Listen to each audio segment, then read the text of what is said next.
Pozdrav, Ljiljana je ponovo sa vama. Danas pripremam jednu tortu voćnom sa bananama i rogačima. Namirnice koje su nam potrebne za tu tortu su jaja, slatka pavlaka, banane baš zrele, mleveni rogač, šećer, puter, čokolada, džem od kajsije i sir rikota. Evo, razbila sam 6 jaja. U rogače sam dodala 1 prašak za pecivo i lagano izmešala, a 2 banane sam sa 3 kašike šećera presula, pa ću sad da ih izradim. Rernu sam uključila i sad ubacujem ovaj ples sa malo putera da se zagreje. Jaja sam dobro izmutila mikserom, sad ću da ih spojim sa rogačima i sa bananama koje su izrađene sa šećerom. To sad radim sa žicom, znači mikser ostavljam.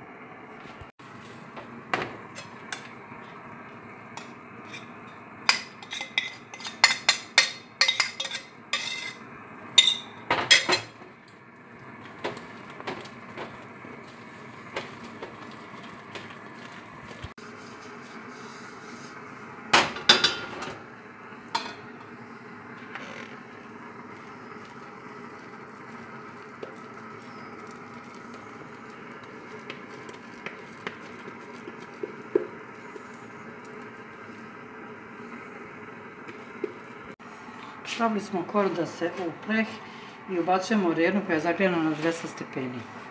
Reći ću vam poslije koliko je bude. Dok nam se kora peče, ja sam počela da pravim fil. Na pari sam istopila čokoladu sa malo slatke pavlake. 2 zrele banane sam presula sa 2 kašike šećera i izradila ih. I sad ih spajam sa sirom.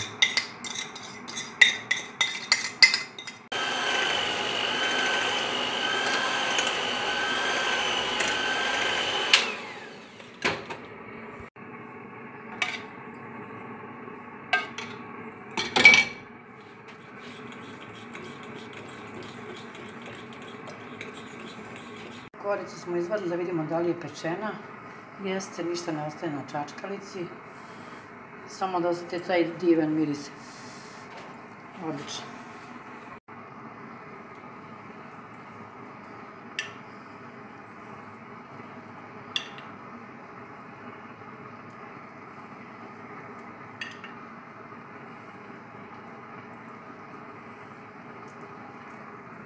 Smo izvadili iz rerne, vidite kako je mekana, kako diši. Sad ćemo je premazati sa kajsijama.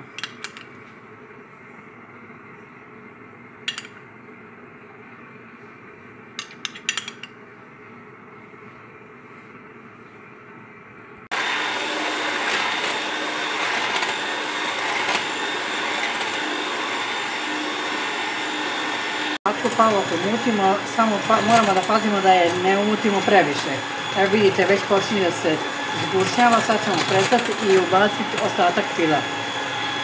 Evo sad smo prešli na mućenje sa žicom i dodajem znači ovu rastopljenu čokoladu i bananu i sir i lagano mutim da se ujednači fil. Tako ćemo malo po malo da dodamo sve i da spojimo fil da bude lijep i gladak.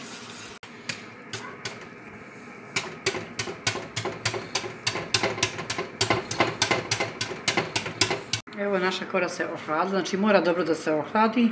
Fil je spreman i sad počinjemo sa filovanjem. Prvu koru smo nafilovali, sad ćemo da stavimo drugu. Biće to velika torta. Evo, pogledajte.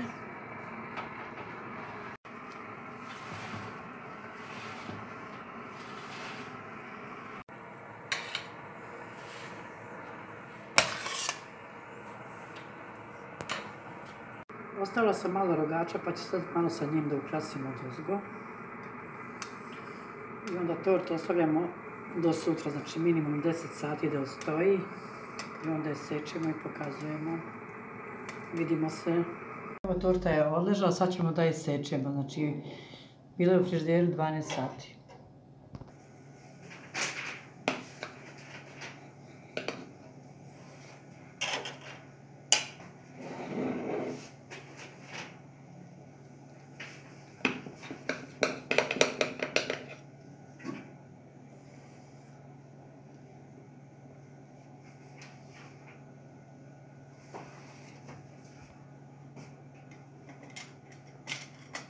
Prijatno i vidimo se ponovo.